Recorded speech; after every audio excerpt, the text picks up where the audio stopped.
Previously on 406 Highlanders, Ryan would take a great bull on the 4th day of season, while Kelly's bow was mysteriously broke down back at camp. Cut, that sounds horrible. Sounds like some kind of daytime drama show. We're back in business! That screw keeps falling out. I don't know. Engineered at its finest. He keeps on thinking I take it out.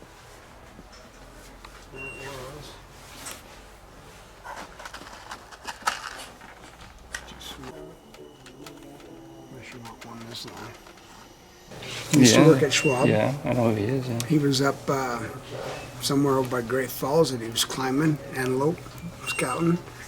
The rattlesnake bit him. Oh, was that who was? Had to get flown to Great Falls. I did hear about that, I guess. Yeah, bit him right in the bicep. I wonder if that's too big of a lock washer. I think that's what the problem is right there. Go get a small one. I don't know where the heck else you'd want to spend September. You? Oh man, I couldn't imagine being anywhere else. September, listen to bulls bugle. Up here, trees are turning color. Just nice, gorgeous weather this trip.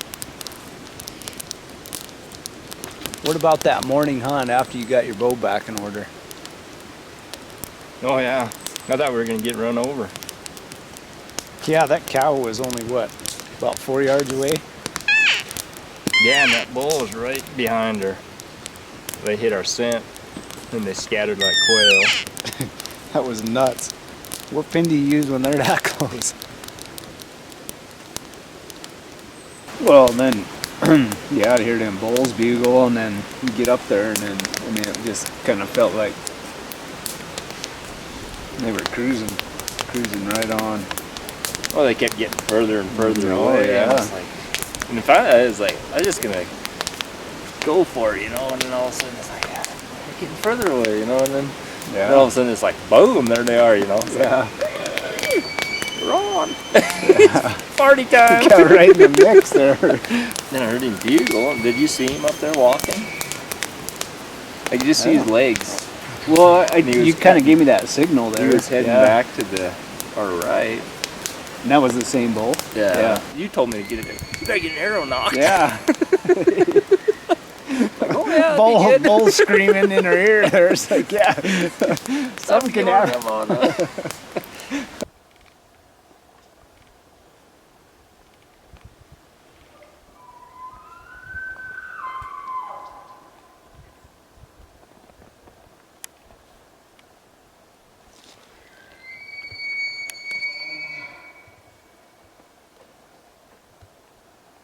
You look back at me. Oh, you seen that? Yeah, what's that all about? I'm just making sure you weren't back there chasing butterflies, that's all.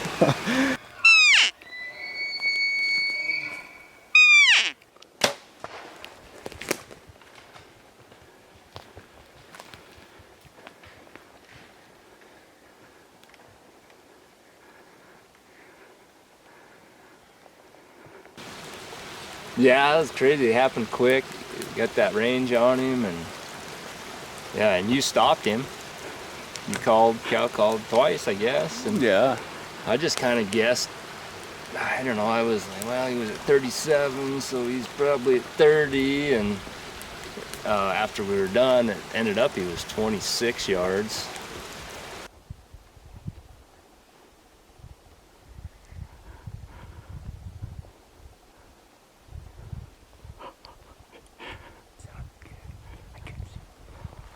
And then the roller coaster of, yeah, we got him, and then it's like, start tracking him, and hardly any blood.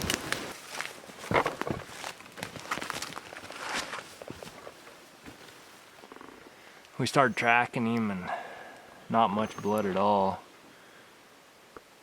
And we went probably 50 yards, 60 yards maybe. Little drops of blood here and there on the logs, and ended up jumping that bull. So we're gonna back out tonight and come back in the morning. Searching for blood, and you found the first bit of blood, and it wasn't much. Oh man, yeah. And so we kind of had a line. We found another little speck of blood. And there couldn't have been, I don't know, 7 little chunks of blood. I don't know, maybe not even that many. No, I don't even think that many. 5 little spots of blood in, what, 75 yards?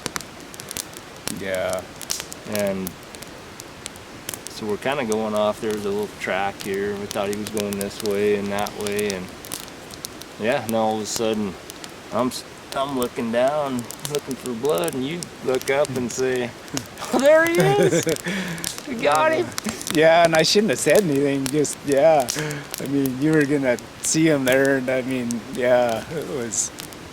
Oh, what a relief! Oh man, so good. And such a good feeling to find him after you made the shot. And the shot, you kind of went up and said, "All right, I'm gonna shoot this elk right here." I mean, could you have shot No. Would you have picked a different spot to shoot that bull? No way. I mean, it was, and it's just amazing how, I mean, I don't know. It just boggles my mind that he went that far and traveled. I mean, he didn't really go that far, I guess. he didn't in the scheme of things, but I mean, he should have expired long before. I mean, in that bed. Yeah, and not to bleed that much. I mean, pass through and not to bleed. I mean, and we shoot the same broadhead.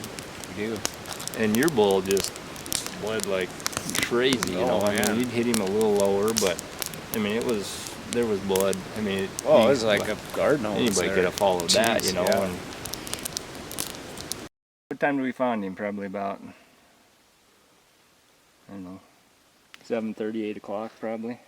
Yeah. And been pretty cool all night. So first thing we did is we got him and flipped him over to the side that was down, and just started pulling the front quarters or front quarter, hind quarter, and then kind of like to hang them in a tree here, and then I'd cut them open, get them cooling, get that heat out of them. But it's a lot nicer if you can get them hung up in a tree like this, and keeps all your meat. You can look at that. It's almost when it goes from here into to the bag, we want it pretty clean. We don't want to have a bunch of hair and dirt in there. So you can see that looks pretty good right there. It's ready to go in and get put in the bag, and then we'll get it packed somewhere where we can get the horses to it and get him packed out. Some pretty good meat right there. It's good, and it's already cooled down pretty dang good. So